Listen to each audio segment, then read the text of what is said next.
আমাদের আয়ান কই ধর ধর পালাবে, বড় বড় মাছ, ধর ধর ধর হাত ধর। তো যাই হোক, আমাদের আয়না একটা কই মাছ দেখতে পেয়েছে। তো আমাদের এই পুকুর এখান থেকে অলরেডি উঠেছে। মাছটার সাইজটা দেখাবো, খুব বড় মাছ। আর ধর ধর ধর,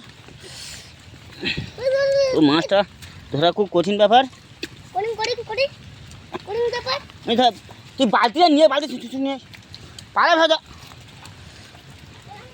তো এবছর প্রথম আমি একটা কই মাছ ধরলাম। আমাদের পুকুরটা একটা উঠেছে, মাছটার সাইজটা খুব বড় বাবারে।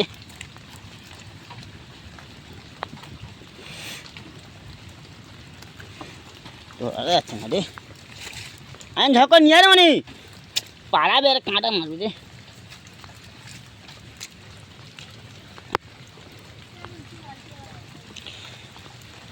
তো এই সেই মাছটা তো আমাদের এই পুকুরতে উঠেছে একটা, এখন দেখতে পেয়েছি। তো এখন দেখা যাক পরের বার কি দেখা যায়। ঠিক আছে।